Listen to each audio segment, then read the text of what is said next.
al-ataqatul kubra, pembebasan diri yang besar. Jadi ada berseru, Fulan bin Fulan sudah dimerdekakan oleh Allah. Siapa ada yang merasa terzalimi dalam dunia, siapa ada yang pernah dianiayanya, berurusan lawan Allah, ambil sana pahalanya lawan Allah. Nah, kadang mengganggu lagi lawan kebaikan-kebaikan kita yang kita perbuat di alam dunia. Nah, jadi itu bagus dikerjakan, dilakukan bagi orang-orang yang di alam dunia ini menzalim orang, menganiaya orang, baik harta, baik pribadi, baik keluarga, dan sulit untuk minta halal.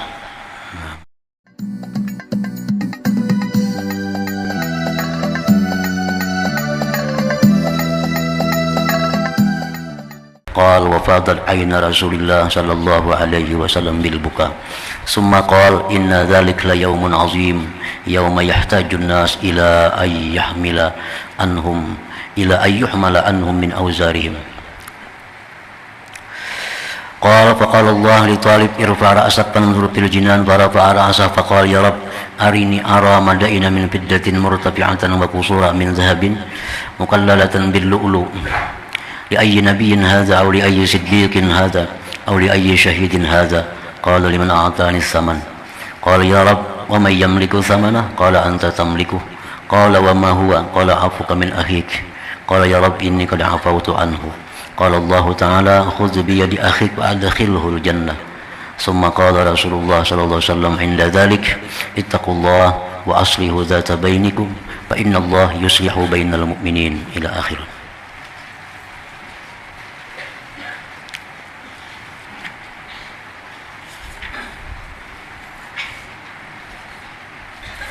Makna kalam Imam Al-Ghazali rahimahullah wa nafa'ana bi'ulumi.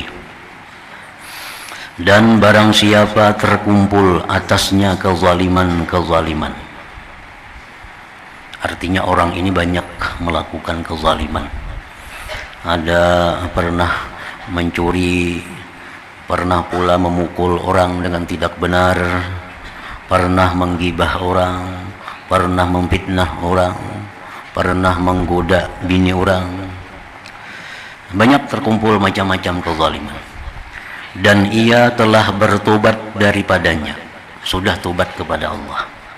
Dia sudah tobat, sudah menyesal melakukan itu, dan sudah berhenti, sudah bercita-cita kada akan mengulangi lagi.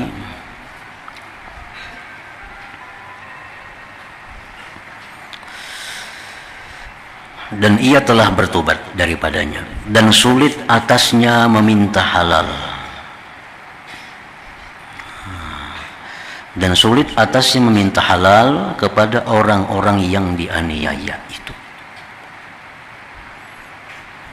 Tobat kepada Allah sudah selesai dengan berjanji demikian-demikian di hadapan Allah, tapi minta halalnya sulit.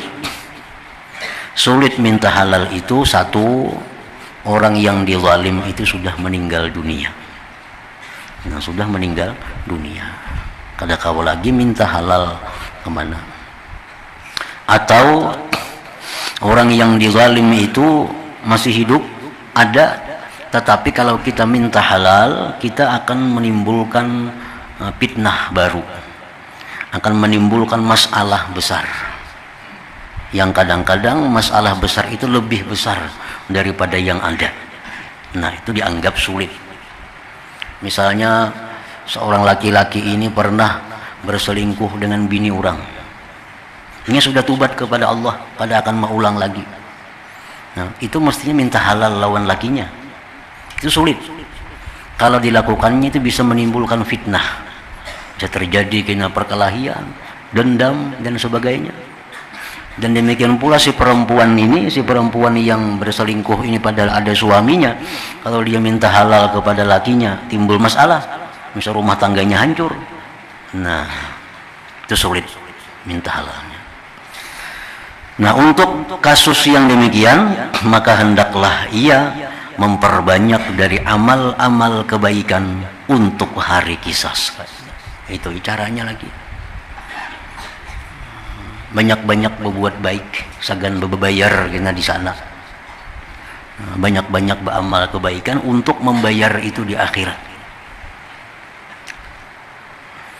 Dan hendaklah ia merahasiakan dengan sebagian amal-amal kebaikan di antaranya dan Allah dengan kesempurnaan ikhlas di mana tidak tahu padanya selain Allah Ta'ala. Nah, jadi diperbanyak amal ibadah. Ditambah lagi ada amal ibadah yang dirahasiakan, yang hanya Allah yang tahu. Nah, lakukanlah itu dengan keikhlasan yang sempurna. Nah, maka mudah-mudahan demikian itu dapat mendekatkannya kepada Allah Ta'ala, maka ia memperoleh dengannya akan lemah lembutnya yang disimpan bagi kekasih-kekasihnya yang mukmin pada menolak kezaliman hamba-hamba dari mereka. Berharap mudah-mudahan karena Allah bisa memaafkannya. Nah, Allah bisa membujuk orang yang dizalim itu agar memaafkan. Karena bila Allah membujuknya pasti mau. Dalam dunia kita kada sanggup minta halal. Nah, perbanyaklah amal kebaikan, terutama amal kebaikan yang sifatnya rahasia, yang hanya Allah tahu kebaikan itu. Lakukan itu dengan ikhlas yang sempurna. Nah, barangkali di akhirat Allah akan membujuk, merayu orang yang kita aniaya itu untuk memaafkan kesalahan kita tanpa mengambil amal kebaikan kita. Nah, di dalam sebuah hadis, di antara amalan-amalan yang patut diperbanyak bagi orang-orang yang seperti tadi, banyak melakukan kezaliman, macam orang-orang pedagang umpamanya, banyak berjual beli, sehari berapa orang yang dijumpai. Barangkali kita ada terjual yang salah, barangkali kita ada menjual barang yang kurang sesuai, makin banyak orang pembeli, makin banyak urusan. Nah, orang seperti ini bagus memperbanyak amalan. Minta halal kadang mungkin lagi mencari kemana orangnya. Rasulullah SAW bersabda, "Man tala qul huwallahu ahad mi'ata alfi marrah faqad ishtara nafsahu minallah wa nada munadin min qibalillahi ta'ala fi samawatihi wa fi ardihi ala inna fulanan atiqullah faman lahu qibalahu tiba'atun falyakhudha minallah azza wa jalla." Hadis akhrajahul Bazzar. Nah, ujar Nabi, siapa yang membaca qul huwallahu ahad, surat Ikhlas, sebanyak 100.000 kali, 100.000 kali seumur hidupnya. Berapa tahun kahnya tuntung 100.000 tapinya, maka dia sungguh membeli dirinya daripada Allah Ta'ala. Dan Allah menyuruh malaikat untuk berseru bahwa si fulan itu telah dimerdekakan oleh Allah. Barang siapa ada sangkut paut kezaliman kepadanya, maka ambillah dari Allah Subhanahu wa Ta'ala. Nah, ini disebut dalam istilahnya al-ataqatul kubra, pembebasan diri yang besar. Jadi ada berseru, fulan bin fulan sudah dimerdekakan oleh Allah. Siapa ada yang merasa terzalimi dalam dunia, siapa ada yang pernah dianiayanya, berurusan lawan Allah, ambil sana pahalanya lawan Allah. Nah, kadang mengganggu lagi lawan kebaikan-kebaikan kita yang kita perbuat di alam dunia.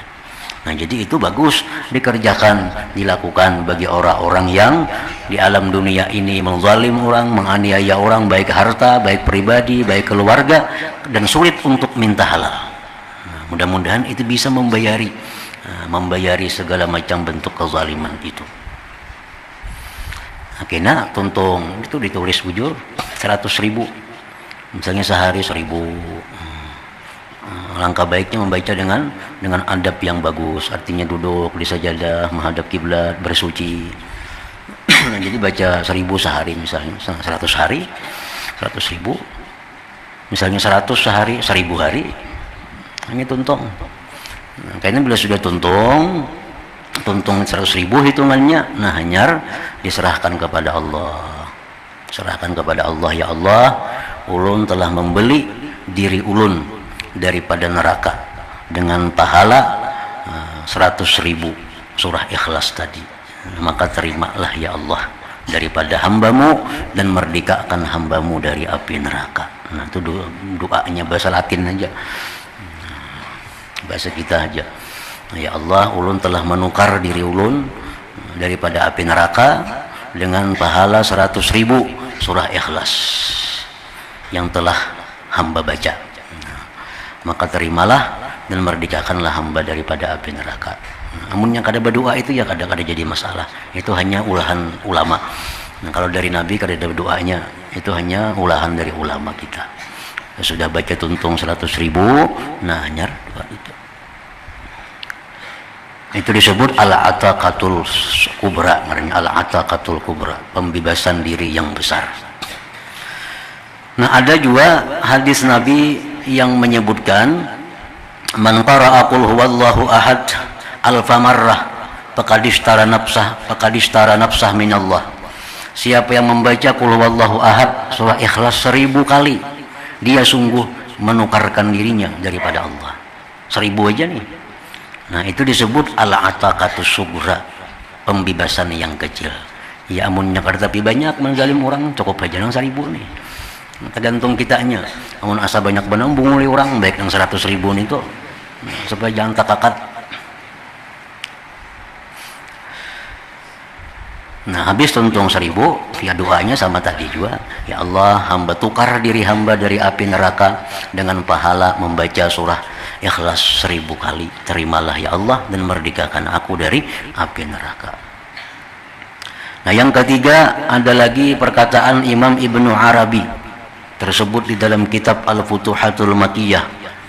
Ujar sidin walladhi usika an tuhafiza ala an tashtariya nafsaka minallah bi'itqi raqabatika minan nar bi an taqula la ilaha illallah 70 alfa marrah warada bi dzalika khabarun nabawiyyun.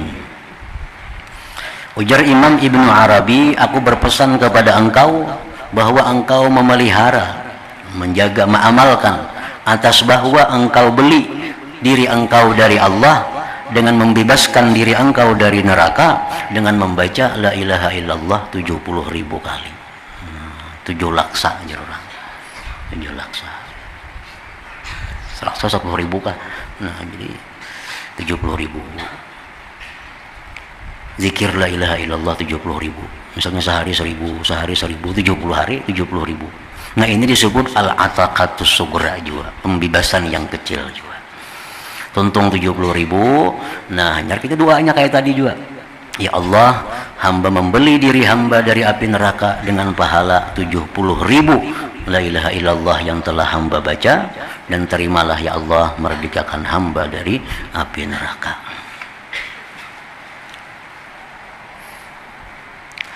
Di dalam kitab Hasyiah Tuhfah juz 8 kalau ada salah,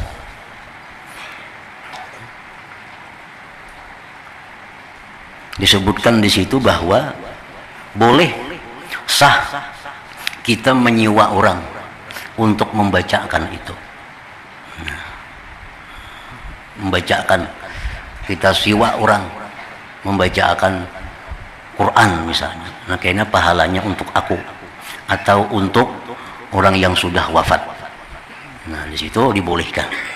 Dibolehkan kita mengupah seseorang untuk membaca sesuatu, kemudian dihadiahkan pahalanya untuk seseorang itu. Nah, misalnya kita ada sudah orang tua kita yang sudah meninggal dunia, nah kita hendak menyelamatkan sidin, hendak membaca seorang, sekadar sanggup seorang yang kada baca lagi 100.000 itu. Nah, kita suruh orang lain. Nah, diberi upah membacakan 100.000 qul huwallahu ahad untuk almarhum ini misalnya. Nah, itu dibolehkan dan sah itu. Artinya sesudah kita tuntung membaca Yasin misalnya atau baca apa, Allahumma ja'al sawaba ma qara'tuhu, ya Allah jadikan pahala yang aku baca tadi fi sahifati fulan bin fulan, pada catatan amal fulan bin fulan. Ya Allah jadikanlah, kita bisa membaca Yasin pahalanya segan arwah siapakah. Nah, itu sampai menurut mazhab Ahlus Sunnah wal Jamaah sampai. Nah, habis baca ya Allah jadikanlah pahalanya ini dalam catatan amal fulan bin fulan. siapakan itu orangnya, abah kita kah, mama kita kah, anak kita kah, orang lain kah, itu boleh dan sampai.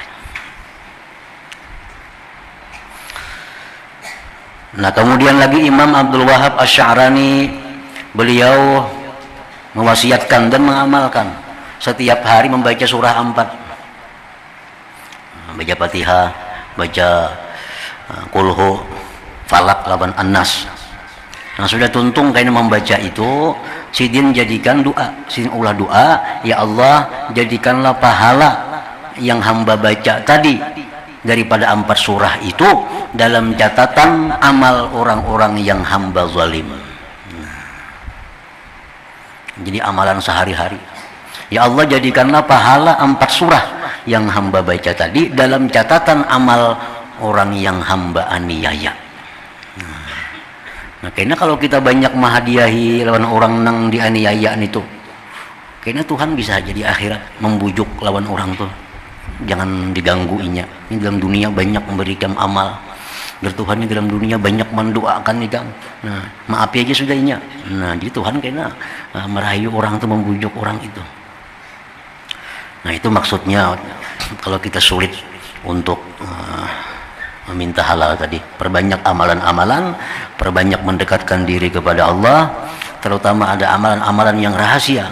Nah barangkali kini Allah akan memperdapati kita dengan kelembutannya sebagaimana yang Dia berikan pada kekasih-kekasih Allah. Sebagaimana diriwayatkan dari Anas dari Rasulullah sallallahu alaihi wasallam bahwa ia berkata, Anas berkata, ketika Rasulullah sallallahu alaihi wasallam duduk, tiba-tiba kami melihat beliau tertawa sorangan.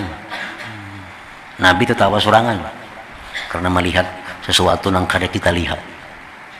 Nah, Nabi itu rancak menangis sorangan, melihat sorangan, karena sih melihat apa yang kita kada melihat, tahu apa yang kita kada tahu. Kita orang gila tertawa sorangan itu. Nah, namun Nabi ada yang sidin lihat, kadang-kadang tertawa sorangan, kadang-kadang menangis sorangan. Nah, sehingga tampak gigi depan beliau, tertawa benar Nabi, kelihatan gigi. Lalu Umar bertanya, apa yang membuat engkau tertawa wahai Rasulullah? Ada apa? Yang tertawa? Bi abi anta wa ummi. Rasulullah sallallahu alaihi wasallam bersabda, rajulani min ummati jazaya baina yaday rabbil izzah faqala ahaduhuma ya rab khudli min mazlimati min akhi faqala Allah ta'ala a'ti akhaka mazlimatah faqala ya rab lam yabqa min hasanati syai faqala Allah litalib kaifa tasna'u wa lam yabqa min hasanati syai qala ya rab yatahammalu anni min awzari. قال وفاضت عين رسول الله صلى الله عليه وسلم بالبكاء ثم قال إن ذلك اليوم عظيم يحتاج الناس إلى أن يحمل عنهم من أوزارهم قال فقال الله للطالب ارفع رأسك فانظر للجنان فرفع رأسه فقال يا رب أرى مدائن من فدة مرتفعة وقصورا من ذهب مكللة باللؤلؤ لأي نبي هذا أو لأي صديق هذا أو لأي شهيد هذا Qala liman a'tani saman qala ya rab wa may yamliku saman qala anta tamliku qala wa ma huwa qala afuka an akhi qala ya rab inni qad afawtu anhu qala Allah ta'ala khudh bi yadi akhik fa adkhilhu al-jannah thumma qala Rasulullah sallallahu alaihi wasallam inda dhalik ittaqullah wa aslihu dhata bainikum fa inna Allah yuslihu bainal mu'minin. Artinya dua orang laki-laki dari umatku berlutut di hadapan Tuhan yang maha mulia. Dua laki-laki berlutut menghadap Allah. Lalu salah seorang dari keduanya berkata, wahai Tuhan, ambilkanlah bagiku akan kezalimanku dari saudaraku. Ya Tuhan, ini hamba engkau pulang ini dalam dunia mencaci maki ulun, dalam dunianya mengambil harta ulun, dalam dunianya menggunjing, memfitnah ulun, ambilkan kezaliman itu. Maka Allah Ta'ala berfirman, berikanlah kepada saudaramu kezaliman. Ya Tuhan, bayari amal kebaikan ikam sana. Ikam mencaci maki, bayari sekian ibadah yang dibayar. ikam mengambil hartanya, bayari sekian amal ibadah yang saudaranya itu menjawab, wahai Tuhan, tidak tersisa sesuatu pun dari amal-amal kebaikan. Akhirnya habis. Masih ada kezaliman lagi. Hanya urusan harta. Nya pernah menipu ulun, wahai Rasulullah. Itu nyambati ulun pulang, mencaci maki ulun pulang. Bayar ya Tuhan. Urusan hartanya dulu, habis sudah.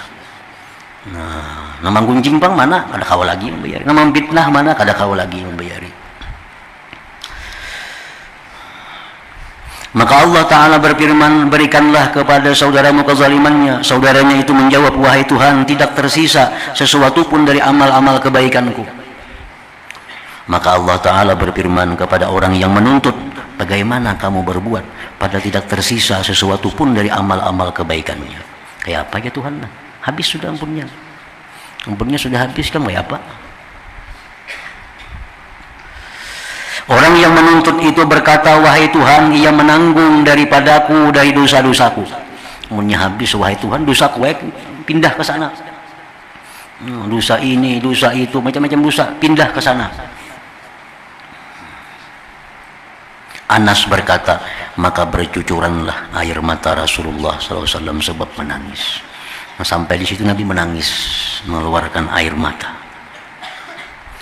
Kemudian beliau bersabda, sesungguhnya hari itu adalah besar, di mana manusia memerlukan kepada dihapus dari mereka daripada dosa-dosa mereka.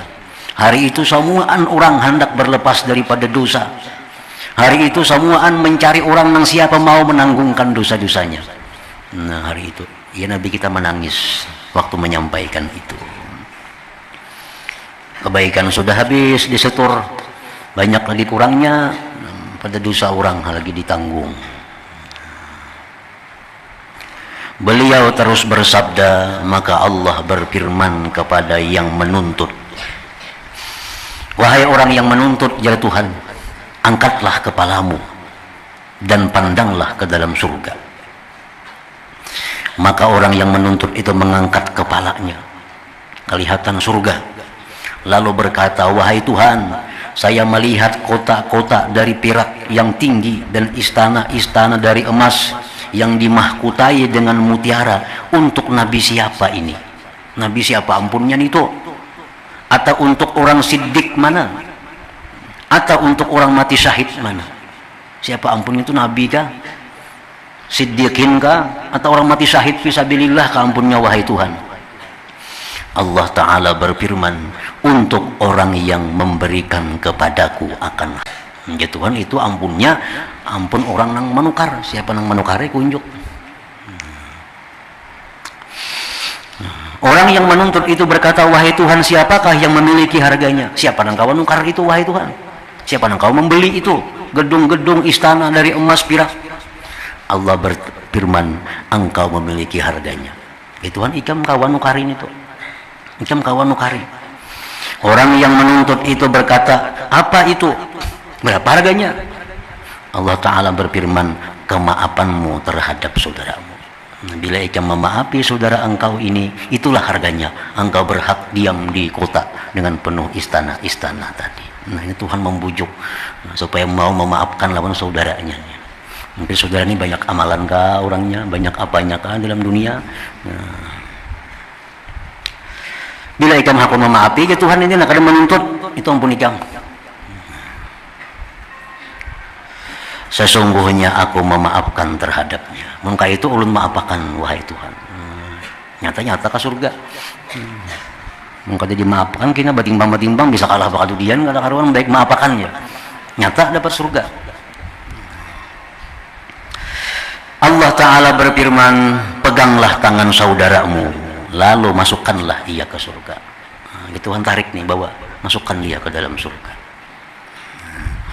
Kemudian Rasulullah Sallallahu Alaihi Wasallam bersabda, bertakwalah kepada Allah dan damaikanlah kedua orang yang bertikai di antara kamu, karena sesungguhnya Allah mendamaikan di antara orang-orang yang beriman.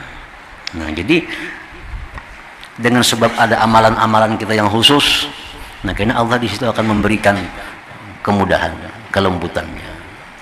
Dan di dalam hadis Nabi disebutkan salah satu amalan yang bisa mendapatkan ini adalah amalan islahu dzatil bain. Orang yang di dalam dunia itu katuju mendamaikan orang yang bertengkar. Nya puasa sunat kada banyak, sembahyang sunat kada banyak, sedekah sunat kada banyak, tapi nya suka mendamaikan orang yang pina bertengkar, orang yang pina bermusuh-musuhan, didamaikannya. Ada orang yang pina ribut bermasalah, datanginya diluruskannya, didamaikannya. Nah kadang-kadang nya suka memberi hadiah, kayak Tuhan tadi juga. Kalau kau nggak berdamai, kamu beri 10.000 kena, jangan makalahi lagi. Nah, yang kayak Tuhan tadi, bila aku berdamai kamu dapat surga. Nah orang-orang yang seperti itu di dalam dunia yang bisa dapat berharap banyak dapat anugerah Allah macam tadi. Nah kalau orang dalam dunia ini suka maulah masalah, dalam dunia suka orang nang berdamai jadi bertengkar, nah itu jauh dapat nangka ini. Nang namam orang nang bagus rukun, gara-gara inya jadi bakalahian. Gara-gara inya orang jadi kada tenang, adu domba situ kamari. Nah ini di akhirat kada akan dapat macam ini dari Allah Subhanahu wa taala.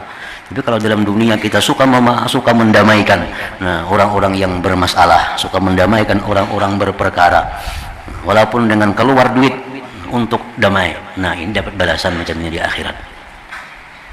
Nah, jadi mendamaikan orang itu sangat besar pahalanya di sisi Allah.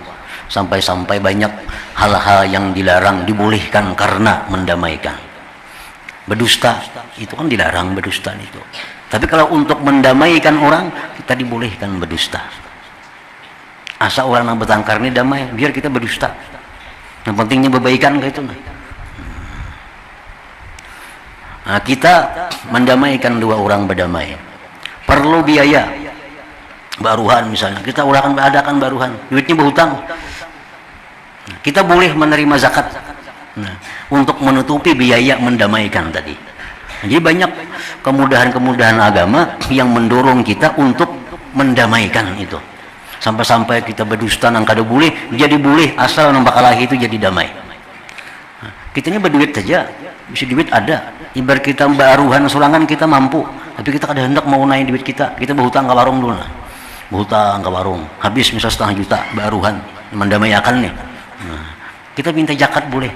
Minta zakat nak hutang di warung mendamaikan orang bakalahi boleh itu, dan berhak dapat zakat. Nah artinya apa? Perhatian agama terhadap orang yang mendamaikan ini sangat besar di dalam dunia, apalagi di akhirat, apalagi di sisi Allah di akhirat kayaknya dapat banyak kemudahan-kemudahan dari Allah. Nah jadi orang-orang yang banyak menyimpan kezaliman-kezaliman kepada orang lain, salah satu amaliyah yang diperbanyaknya adalah juga mendamaikan orang yang bertengkar, mendamaikan orang yang bahwal. Nah, kayaknya di akhirat inya pun akan didamaikan oleh Allah dengan orang yang ia zalim di alam dunia itu. Ini adalah peringatan bahwa yang demikian itu hanya saja dapat dicapai dengan berakhlak dengan akhlak Allah. Di antara nama Tuhan yang 99 itu ada Al-Muqsit. Al-Muqsit. Al-Muqsit itu artinya adalah Tuhan yang mendamaikan di antara orang yang zalim menzalim di akhirat kelak. Ada nama Tuhan Al-Muqsit. Al-Muqsit itu artinya bukan adil. Al-Muqsit itu artinya adalah Tuhan yang akan mendamaikan orang yang saling menuntut di akhirat kayaknya. Itu namanya Al-Muqsit. Nah bila kita dalam dunia bersifat seperti itu, berakhlak macam itu, berarti kita mencontoh dengan akhlak Allah Subhanahu wa ta'ala. Kita berakhlak dengan akhlak Allah. Ini adalah peringatan bahwa yang demikian itu hanya saja dapat dicapai dengan berakhlak dengan akhlak Allah, yaitu mendamaikan orang yang bertikai dan akhlak-akhlak lain.